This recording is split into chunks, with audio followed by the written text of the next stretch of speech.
Swayam Prabha. Digital India. Educated India.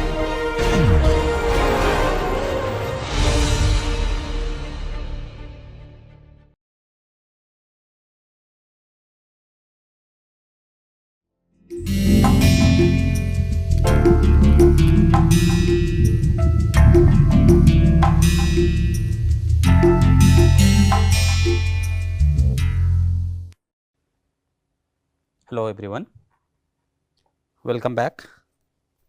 So, in the last class we derived the alias equation for the incompressible flow, and we also looked at the properties of the filter, and in what case you basically I mean in how, what are the ways in which these filter basically differ from the averaging process that we use in the Range equation. We saw is that in these filters, okay, so you can write phi equal to phi tilde plus phi prime, okay, and on the other hand, let us say if you want write phi equal to phi bar plus phi prime. So, in this case this is turbulence fluctuations,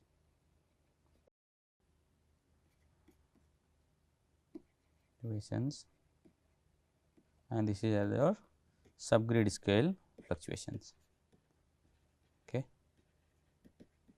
And we also saw that here in this case phi prime bar equal to 0, but here phi prime tilde is not equal to 0 because of the properties of the filter. Okay. And there are some other differences also. For example, if you apply the filter twice, it is not same as applying filter once. On the other hand, this is if you apply your averaging twice, it is equal to the average applying the averaging once. Okay. So, this is your Range and this is your alias. Okay. And by applying this filter, we derive the incompressible filtered Navier-Stokes equations, and where we saw that we had an extra term which was tau SGS, right, which needs to be modeled. But this is different from the tau AD or tau turb that we had in the Range, in a way that this only applies to the smallest grid that we have, okay, where we want the dissipation to happen. So, we are still resolving the spectrum up to great extent. After that, we just ask it to go down, and we are not resolving some region which are for the responsible for dissipation, right. Now, let us look at the compressible flow. So, when we go to the compressible flow, we have some differences. The first thing is that your density becomes also a variable. So, whatever operation that you are applying, whatever filter that you are using, density is not a constant. So, you have to have basically the rho tilde also. Okay. In the case of incompressible flow, density is a constant, right. So, in that particular case, if you apply this filter on rho, okay, this will be nothing but rho, okay, because of the properties of the alias filter, okay, the low pass filter. Okay. If it is applied on a constant, it will give you the constant back. Okay. This is not true for the compressible flow. Okay. And if you try doing it for your advective term in your compressible flow equation, in the momentum equation, okay, you will quickly realize like we had for the Range equation. Okay. So, you have basically rho tilde plus rho prime, u tilde plus u prime, v tilde plus b prime, okay, and you can apply this filtering operation entire thing, and you will have so many terms, right. Okay. I think you will have around 9 terms, 8 or 9 terms, okay, and this quickly makes the algebra too much cumbersome, and the way we got rid of this in our Range is that we used something called density weighted averaging, the Favre averaging. Okay. The same idea we are going to use in alias also, and without going into much detail, we are going to basically define an operation which is phi bar, which is nothing but your filtered rho phi divided by the filtered rho. Okay. So, your rho filtered phi bar is equal to rho phi tilde, right, and this phi can be u v. So, if it is rho tilde u bar, okay, is equal to rho u tilde. Okay. This idea is directly borrowed from the Ray's derivation of compressible equations for the compressible flows, right, because there is a typo here. So, if you do that for the continuity equation, what we will get is this will become d rho tilde by dt plus del by del xi, and you can write it as rho u tilde, but this can also be written as rho tilde ui, right, by this property. Okay, that will become rho tilde ui bar, right. So, this is your continuity equation. This is easy to derive, like we have done for the Ray's equations, and similar idea if you apply for the momentum equation. Okay. So, we want so we will have this rho u I u j tilde, right, and then you can basically take rho u y as one variable and u j as another variable, and like we have done for the Ray's equations, if you do the those derivations, and plus you also write in terms of like rho u I u j, okay, is equal to like this rho u I u j plus rho u I u j tilde minus rho u I u j, right. If you do like this, this term can go to your SGS stress tau I j SGS, okay, and this term is what will come here, and rho u I tilde can be written as rho tilde u I bar, right. So, this is how you can derive your compressible filtered equations, okay. And similarly, I mean you can derive for the energy equations also, the idea remains the same. You can apply the filter, and wherever you have this multiplication of rho u, you take this there are 3 variables, you take this rho u together and another variable which may be E, or which is energy, or maybe enthalpy, okay, or even the velocity. You can apply this and you can derive this energy equations. So, this I leave to you, you can go back and do this exercise as your homework, and you can derive your energy equation, write those terms one by one, and you can see that what is the energy equation that you are getting. Okay. Now, so far so good. Now, what we need to do now is basically find out tau I j S G S. Okay. What is my subgrid stress, okay, which is responsible for the dissipation of energy. Okay. You would in many literature you would see that this filtered equations are not derived, and you directly use the complete Navier-Stokes equations and plus this tau I j S G S term. You will not have this tilde and bar sign, and that is because in the implicitly filtered LES you are basically not applying any filter, okay, as we have been discussing for the last couple of classes, that in the implicitly filtered equation the grid acts as a filter. So, essentially you have the Navier-Stokes equations, you are solving for the variable which you can call as a resolved variable, okay, u, v, w, p, rho, and so on and so forth, and you also add a subgrid stress tensor, okay, where the grid size is sufficiently small, right. So, that is what we are going to do, right. So, that is why this u I bar and rho tilde, these are not the average equations, okay, either Fourier Reynolds, okay, these are not average, these are the filtered quantities, it can be implicitly filtered or explicitly filtered, okay. So, that is a very important difference that you need to realize, despite of the fact that the form looks very similar, you should not be confused that we are now solving for the instantaneous flow variable, okay, which is basically how the signal is varying in time, and you still need to do the averaging while to calculate the average quantity. Okay. You are not getting the average quantity directly in your LES, like we discussed couple of classes back, is that LES is first simulate and then average. Okay. Range is first average and then simulate. So, that idea you should not forget. Okay. And despite the similarity in the form between range and LES, you should remember that in range we are solving for the average Navier-Stokes equations. Here we are solving for the filter Navier-Stokes equations, but this filter can be an implicit filter also, where we are basically not doing anything.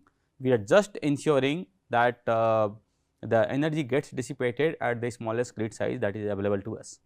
Okay. As long as we can ensure that the energy is dissipated and the build up is not happening, okay, we can basically run the simulation. Okay. Now, let us go to the SGS model. So, we have the subgrid stress tau ij SGS. Okay. How do you find the find this value? So, you need to have a model, right. This is a closed term and you need to have a model. Okay. So, let us go to the SGS model.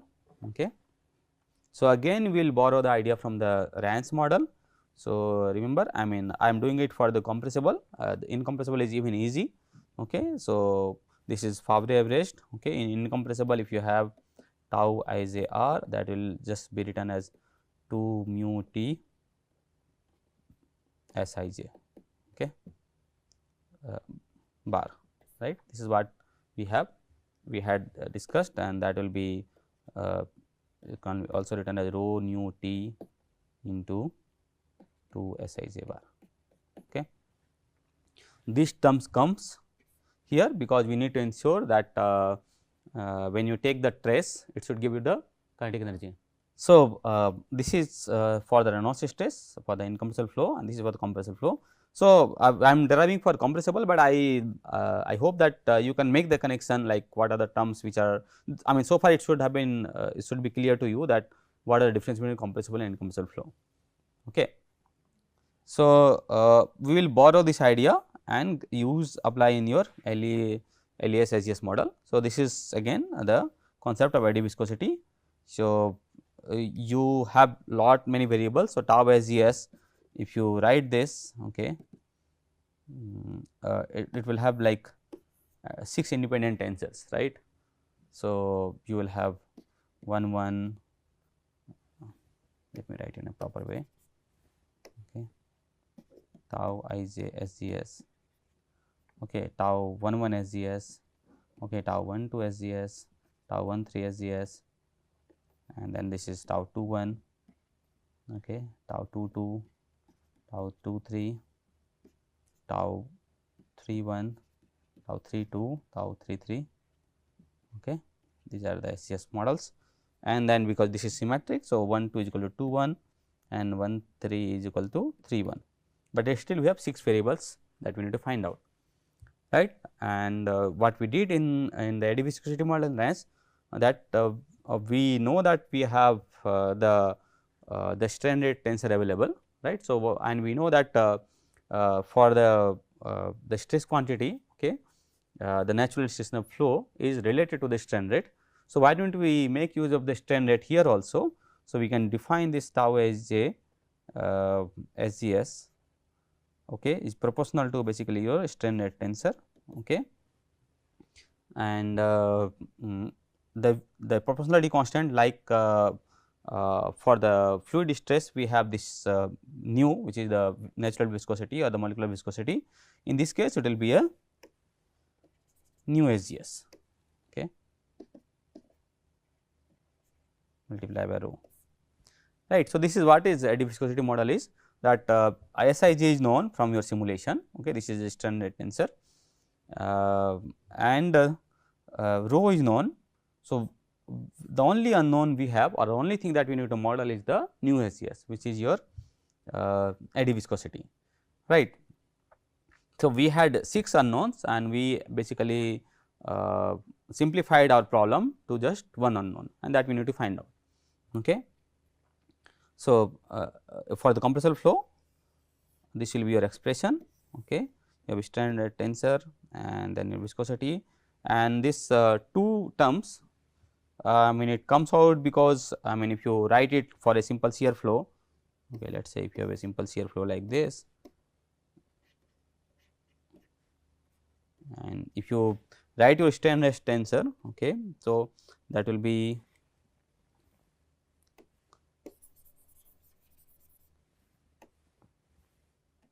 right. So, del u I by del x j, okay. So, half del u I by del x j plus del u j by del x I, right. So, here if you write this strain tensor for a simple shear flow, where the only variable you have is del u by del y, right. So, you will have two places where it will come as half, okay. So, this is 0 half del u by del y 0 and then half del u by del y, all other terms will be 0, right. This is how it will look like, okay. And then if you do Sij, okay, basically you do term to term multiplication, okay. So, that will be half del u by del y square and plus half del u by del y square, okay. And that will be nothing but and if you take the square root of that, okay. So, you will have a 2 term coming here, okay, 2 Sij star, okay. So, that is how these 2 terms come here, okay, because there will be 1 by root 2 term coming here, and you can derive it and you can see that there will be a factor 2 coming in because of the consideration that you have this coming here also and here also, okay. Now, just get back to the expression that we have, okay. So, Sij the star, why we use star here? This is the old notation that we have been using for the range flows also, is because we have this 1 by 3 delta u k by delta x k, because for the compressible flow our del dot u is not equal to 0, right. So, that will come and you will have the consideration of the bulk viscosity in this particular case, and that is why we denote it as Sij star. Okay. The other reason why we are using Sij star here is that in some of the simulations, some of the codes, what they do, they absorb this term with the pressure, right. So, the pressure is also a normal stress, right. So, you will have pressure coming here, okay. All other components are 0 and this term is also acting normally, right. So, what you can do, you can absorb this term into the pressure, okay, and then you will have a modified pressure, and then all you need to basically use the SGS model applying only on this basically shear stresses, okay. So, that is another way some of the SGS models or some of the eddy viscosity models are used, where they absorb this term into pressure,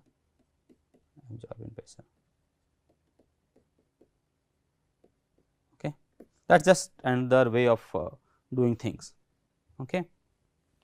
Now, the question is, how do I find out the new SGS, right? That is our variable. Use the same idea that we had in rands. The new SGS is, the unit of this is meter square per second, right. So, in order to get that, we need a length scale and you need a velocity scale, okay. This is your meter and this is your meter per second, okay. For the length scale, we will use the same idea that we had in rands, that we had this integral length scale, right. So, if you are, and that was representative of the some of the geometry that we had. Similar idea can be used here, okay. So, here we call it as a subgrid length scale, and because this model has to be made in such a way that it acts on a grid which is of a given size, right. So, that grid size has to come into the consideration. So, that is why you will have this CS multiplied by this volume to the 1/3, this is nothing by your delta, right. So, delta is a representative of your grid size, right. And as discussed earlier, this volume can, if it is structured grid, this is delta x, delta y, delta z to the power 1/3. Okay. And Cs is a Smiganowski constant. Okay. Its value is it can be determined by performing a DNS separately. So, what the value of this can be anything between 0 to 1, and different codes will have different values. For example, I think Fluent uses 0.1, some other codes use 0.17 and so on and so forth, right. But if you are developing a code for LES and you want to find out what is the value of your CS, what you can do is you can perform your perform a DNS for your flow, okay, and then you perform an LES for your flow with different CS value, and you can see that for what CS value you have the best representation or best approximation to the DNS, and that is how you can determine your Smiganowski constant. Okay, but it will be somewhere between 0.1, 0.2, 0.3 and so on and so forth, right. Now, we found our length scale. Okay. We need to but I mean, as we have done, if you remember our Prandtl mixing length model and Van Dist mixing length model, what we have discussed is that we have a log layer, right. So, if you plot this u plus versus y plus, okay, this is how it looks like in the log scale. Okay. So, this is somewhere your log layer. Okay. And what we have derived is that your velocity changes as kappa y in this, okay, if you use the log scale. So, what it does this kappa y, it ensures that it is respecting the law of the wall when it comes close to the body, right. In all other regions you can use this Cs delta to the power 1/3, but if it is a wall bounded flow you need to respect the how the velocity is satisfying the no slip condition when it comes very close to the wall, and that is why this kappa y comes into the picture, and you can take the minimum of this kappa y or this Cs multiplied by delta. Okay. In fact, you can also use a correction of the Van Dist, okay, which also basically matches the value more accurately in the log law region, which is I think e to the power minus 1 minus y plus by a plus or something like that. Okay. So, we have discussed about this Van Dist model earlier, okay, and multiply by delta. Okay. So, this also ensure that this is your Van Dist model and then Cs delta. So, minimum of these two. Okay. So, this will take care of your damping also very close to the wall, okay, e to the power 1 minus y plus by a plus. Okay.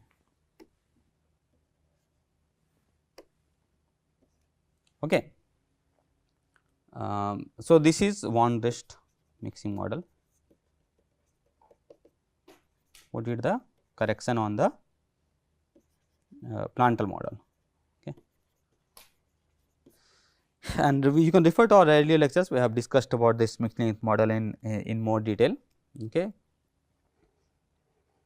Now, let us finalize our model. So, we got this length scale, okay, which I will just write here Cs delta, okay, and what we need is the velocity scale, right. And because this mixing model is inspired by this mixing length model, okay, what happens in the mixing length model is that you basically look at the gradient, okay, and multiply by the. So, this let us say this is your del u by del y and multiply by this length scale, that will give you the velocity scale, right. So, similar thing we will do here also. So, you will your del u by del y will be replaced by, for a general 3 dimensional case, 2y Sij tilde Sij tilde, okay, and multiply by your length scale will be multiplied by delta, right. So, this is your length scale and this is your velocity scale, and if you multiply that, so nu t will be u naught L naught, it will become Cs delta square root of 2 Sij tilde Sij tilde. Okay.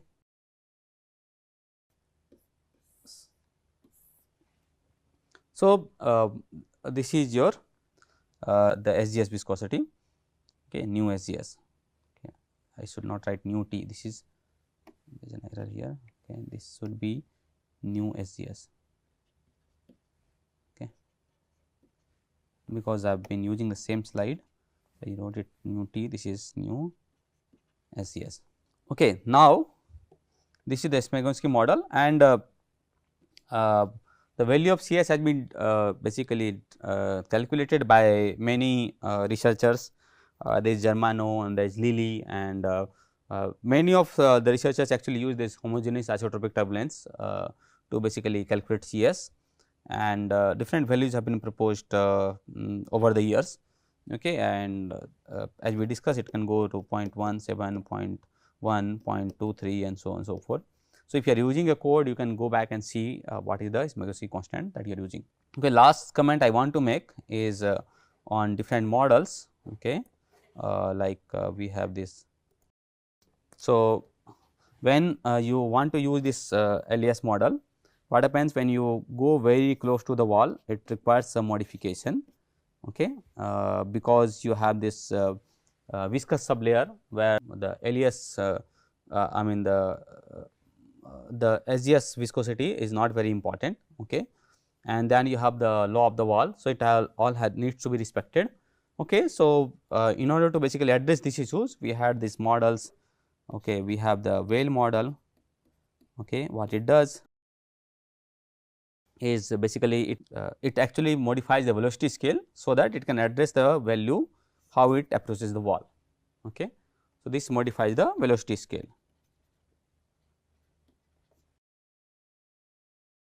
Then of course, we have this Van Rist model, okay,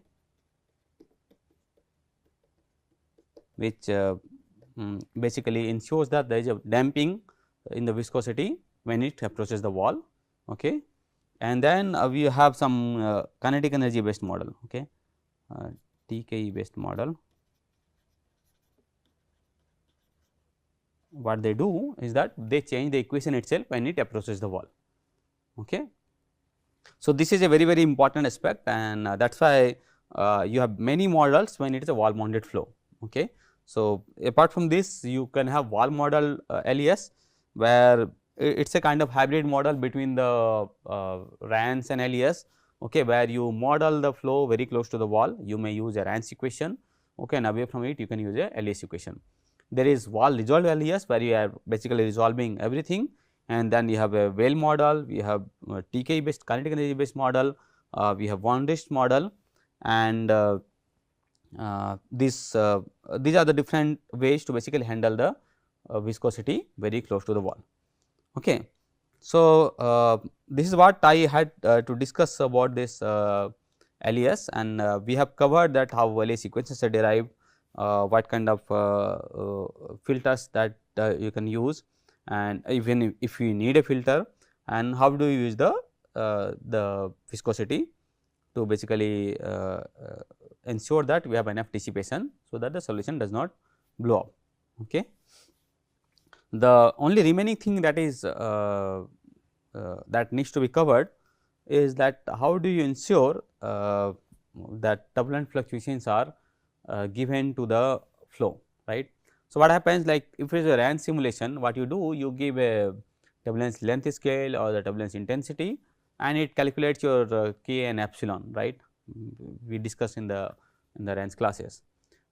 It is not so easy in LES. Okay. Let us say let us go to our example of flow over a turbine blade, let us say. Okay. So, let us say this is how our geometry is. Okay. Okay. And this is your inlet, okay, and there is certain turbulence level, let us say 5% is your turbulence level. So, you cannot give an integrated quantity, right. You cannot give let us say turbulence kinetic energy or the dissipation rate in the beginning. Okay. What you need to give your U prime, V prime, W prime, rho prime and P prime and so on and so forth, right.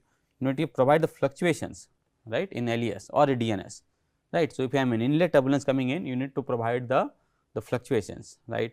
And it is a very important thing in LES and DNS, because if you do not provide this, then what you are doing is essentially your incoming flow is laminar, okay, and I mean for it to develop turbulence, it will require a very long length, okay, and typically you cannot afford those kind of things. So, there are ways to basically provide your input turbulence. You can have a precursor simulation where you can find out these fluctuating quantities based on the turbulence level, or there are approaches like digital filter. Okay, there are approaches of by Lund where you basically recycle and rescale.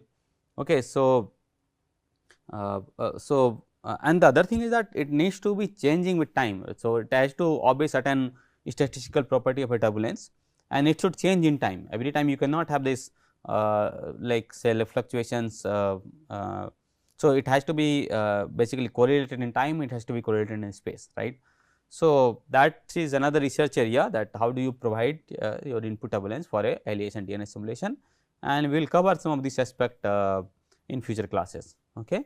So, with that we will stop here. Thank you very much.